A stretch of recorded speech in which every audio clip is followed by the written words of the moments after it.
গাজার উত্তর ও দক্ষিণাঞ্চলে ইসরায়েলি হামলা, প্রাণ গেল আরও 23 ফিলিস্তিনের। উপত্যকায় শান্তি প্রতিষ্ঠা ও ত্রাণ সরবরাহে একসঙ্গে কাজ করার আশ্বাস তুরস্ক মিশরের। যুক্তরাষ্ট্রের সঙ্গে বৈঠকের আগে ক্ষেপণাস্ত্র ঘাঁটি উন্মোচন ইরানের। আলোচনায় পরমাণুকে গুরুত্ব দেবে ওয়াশিংটন। নিষেধাজ্ঞা প্রত্যাহার নিয়ে কথা বলতে আগ্রহী তেহরান। ইউক্রেন যুদ্ধ বন্ধে আবুধাবিতে মস্কো কিয়েভ ওয়াশিংটন ত্রিপক্ষীয় বৈঠক। ডোনেটস্ক থেকে সেনা সরাতে চাপ রাশিয়ার। আলোচনার মধ্যেই রুশ হামলায় নিহত 7, আহত 15। নিকোলাস মাদুরো মুক্তির দাবিতে উত্তাল কারাকাস, রাজপথে সমাবেশ। ভেনেজুয়েলার ভবিষ্যৎ নিয়ে যুক্তরাষ্ট্রের সঙ্গে ইতিবাচক আলাপের দাবি অন্তর্বর্তী সরকারের। গাজায় যুদ্ধবিরতির দ্বিতীয় ধাপ শুরু হলেও থামছে না ইসরায়েলি তাণ্ডব। বুধবার ভোর থেকে উপত্যকার উত্তর ও দক্ষিণাঞ্চলে চালানো একের পর এক হামলায় শিশু ও স্বাস্থ্যকর্মী সহ প্রাণ হারিয়েছেন অন্তত 23 ফিলিস্তিনি। অবরুদ্ধ গাজার বাতাসে আবারও বারুদের গন্ধ।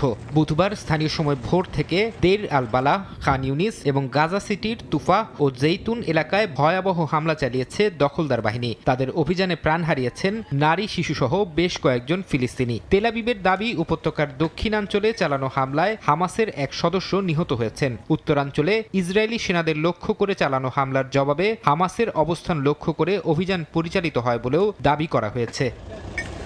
যুদ্ধবিরতির দ্বিতীয় ধাপ শুরু হওয়া সত্ত্বেও এই রক্তক্ষয়ী হামলাকে চুক্তির স্পষ্ট লঙ্ঘন হিসেবে অভিহিত করেছে হামাস। সংগঠনটি এক বিবৃতিতে জানিয়েছে, ইসরায়েল উদ্দেশ্য প্রণোদিতভাবে শান্তি প্রক্রিয়াকে বাধাগ্রস্ত করতে অজুহাত খুঁজছে। অন্যদিকে ইসরায়েল পাল্টা দাবি করেছে, হামাসই আগে হামলা চালিয়ে যুদ্ধবিরতি ভঙ্গ করেছে।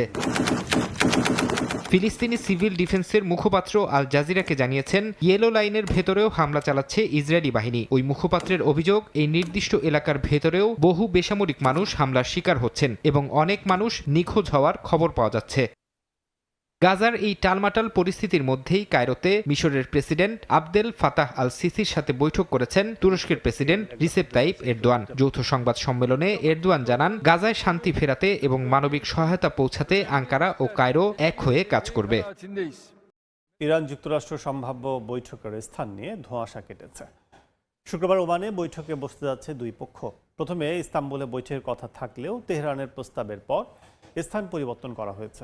তবে ওয়াশিংটন পরমাণু, ক্ষেপণাস্ত্র, মানবাধিকার ইস্যুতে আলোচনা করতে চাইলেও ইরান কেবল নিষেধাজ্ঞা প্রত্যাহারের বিষয়ে কথা বলতে আগ্রহী।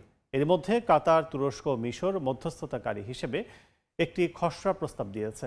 এতে 3 বছরের জন্য ইউরেনিয়াম সমৃদ্ধকরণ বন্ধ ও মজুদ বিদেশে পাঠানোর বিনিময়ে যুক্তরাষ্ট্র ইরান অনাক্রমণ চুক্তির প্রস্তাব করা হয়েছে।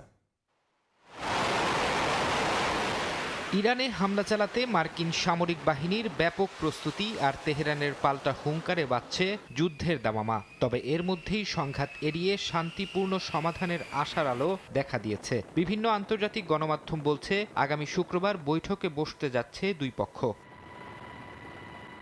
ইস্তাম্বুলে পূর্ব নির্ধারিত বৈঠকটি ওমানে সরিয়ে নেয়া এবং দ্বিপাক্ষিক ফরম্যাটে আলোচনা করার ইরানি আবদার হোয়াইট হাউস প্রত্যাখ্যান করেছে বলে প্রথমে জানায় সংবাদ মাধ্যম এক্সিওস। যদিও পরে আরব নেতাদের অনুরোধে মার্কিন প্রশাসন ওমানেই আলোচনায় বসতে রাজি হয়েছে বলে নিশ্চিত করে সংবাদ মাধ্যমটি। জটিলতা দেখা দিয়েছে আলোচনার এজেন্ডা কি হবে তা নিয়ে। তেহরান স্পষ্ট জানিয়ে দিয়েছে, তারা কেবল পরমাণু কার্যক্রম এবং অর্থনৈতিক নিষেধাজ্ঞা নিয়ে কথা বলবে। তাদের ক্ষেপণাস্ত্র কর্মসূচি বা আঞ্চলিক উপস্থিতি নিয়ে কোনো আলাপ হবে না। তবে বুধবার মার্কিন পররাষ্ট্রমন্ত্রী মার্কো রুবিও সাফ জানিয়ে দিয়েছেন, অর্থবহ কোনো চুক্তিতে পৌঁছাতে হলে ইরানের ব্যালিস্টিক মিসাইল, আঞ্চলিক গোষ্ঠীগুলোকে সহায়তা এবং দেশের অভ্যন্তরীণ মানবাধিকার পরিস্থিতিকেও আলোচনার টেবিলে অন্তর্ভুক্ত করতে হবে। এরই মধ্যে কাতার, তুরস্ক ও মিশর মধ্যস্থতাকারী হিসেবে একটি খসড়া প্রস্তাব দিয়েছে। এই প্রস্তাবে বলা হয়েছে, ইরান আগে থেকে ব্যালিস্টিক ক্ষেপণাস্ত্র ব্যবহার করতে পারবে না। আগামী 3 বছরের জন্য ইউরেনিয়াম সমৃদ্ধকরণ পুরোপুরি বন্ধ রাখতে হবে এবং তাদের মজুত রাখা ইউরেনিয়াম কোনো তৃতীয় দেশে সরিয়ে নিতে হবে। বিনিময়ে একটি অনাক্রমণ চুক্তির প্রস্তাব দেয়া হয়েছে, যেখানে যুক্তরাষ্ট্র, ইরান উভয় পক্ষ একে অপরের উপর হামলা না করার প্রতিশ্রুতি দেবে। যদিও তেহরান বা ওয়াশিংটন কেউই এখন পর্যন্ত এই প্রস্তাবে আনুষ্ঠানিক সায় দেয়নি। পারমাণবিক অস্ত্রের ব্যবহার নিয়ন্ত্রণে যুক্তরাষ্ট্র রাশিয়ার মধ্যে স্বাক্ষরিত স্টার্ট চুক্তির মেয়াদ শেষ হতে চলেছে।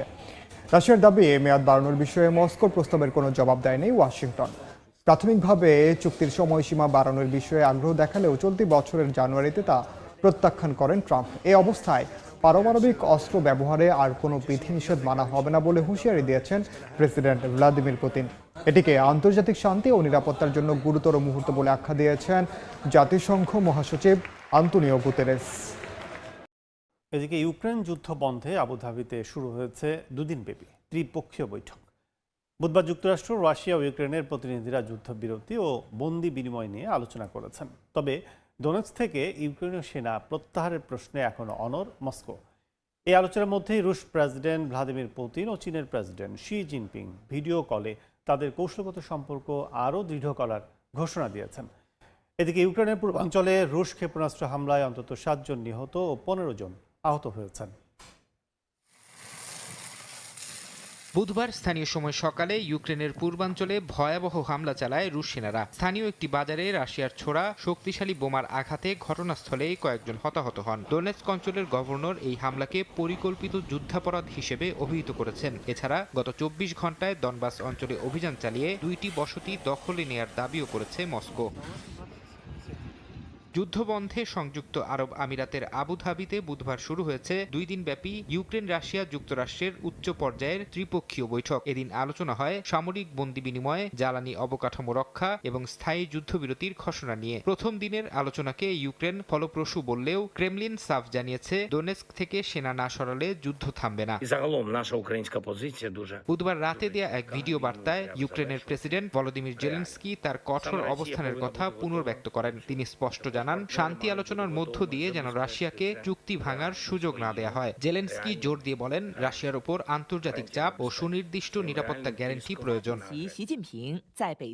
এদিকে দ্বিপাক্ষিক ইস্যুতে বুধবার ভিডিও কলে কথা বলেছেন রুশ প্রেসিডেন্ট ভ্লাদিমির পুতিন ও চীনা প্রেসিডেন্ট শি জিনপিং। এ সময় দুই দেশের মধ্যে সীমাহীন বন্ধুত্বের কথা পুনর্ব্যক্ত করেন তারা। পুতিন মস্কো বেইজিং সম্পর্ককে বিশ্ব স্থিতিশীলতার অন্যতম স্তম্ভ হিসেবে উল্লেখ করেন। অন্যদিকে শি জিনপিং দুই দেশের মধ্যকার এই ঐতিহাসিক সুযোগকে কাজে লাগিয়ে দ্বিপাক্ষিক সম্পর্ক আরো গভীর করার আহ্বান জানান।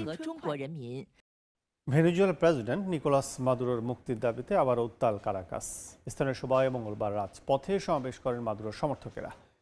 একই দিন অন্তর্বর্তী প্রেসিডেন্ট দেলসি রদ্রিগেস জানান, ভেনেজুয়েলার বিষয়ে মার্কিন পররাষ্ট্রমন্ত্রী মার্কো রুবিওর সঙ্গে তার ফোনালাপ ইতিবাচক হয়েছে। জানুয়ারিতে হওয়া তেল চুক্তি অনুযায়ী ওয়াশিংটন কারাকাসকে $50 কোটি দিয়েছে বলে জানিয়েছে মার্কিন গণমাধ্যম।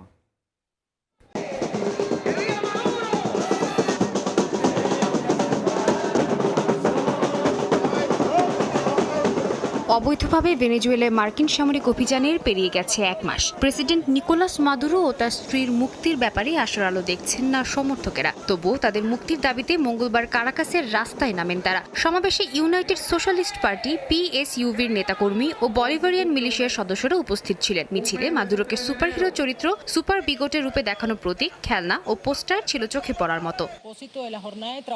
একই দিন মিরা ফ্লোরেস প্রাসাদে বক্তব্য দেন অন্তর্বর্তী প্রেসিডেন্ট দেলসি রদ্রিগেজ। তিনি জানান, মার্কিন প্রেসিডেন্ট ডোনাল্ড ট্রাম্প ও পররাষ্ট্রমন্ত্রী মার্কো রুবিওর সঙ্গে তার ফোনালাপ ইতিবাচক হয়েছে। রদ্রিগেজ বলেন, মতপার্থক্য থাকলেও পারস্পরিক সম্মান ও আন্তর্জাতিক আইনের ভিত্তিতে কাজের এজেন্ডা গড়া সম্ভব। তার সঙ্গে ছিলেন জাতীয় পরিষদের সভাপতি হোর্হে রদ্রিগেজ ও স্বরাষ্ট্রমন্ত্রী দিয়াজ দাদো কাবেলো। তিনি স্মরণ করিয়ে দেন, যুক্তরাষ্ট্র ও ভেনেজুয়েলার মধ্যে ঐতিহাসিক কূটনৈতিক সম্পর্ক রয়েছে। এদিকে কারাকাস ও ওয়াশিংটনের মধ্যে হওয়া এক চুক্তি অনুযায়ী যুক্তরাষ্ট্র ভেনেজুয়েলাকে প্রথম ধাপে তেল বিক্রির অর্থ হিসেবে $50 কোটি ফেরত দেয়। গত মাসে দুই দেশের মধ্যে এই চুক্তি স্বাক্ষর হয়। এছাড়াও মার্কিন তরলীকরণ পদার্থ ভেনেজুয়েলায় রপ্তানি বিষয়েও একটি প্রস্তাব উত্থাপন করা হয়েছে, যেটি কার্যকর হলে ভেনেজুয়েলার উপর মার্কিন নিষেধাজ্ঞা শিথিল হবে। এতে অপরিশোধিত তেলকে রপ্তানিযোগ্য করার জন্য প্রয়োজনীয় বিভিন্ন রাসায়নিক পদার্থ ওয়াশিংটনের কাছ থেকে কিনতে পারবে কারাকাস।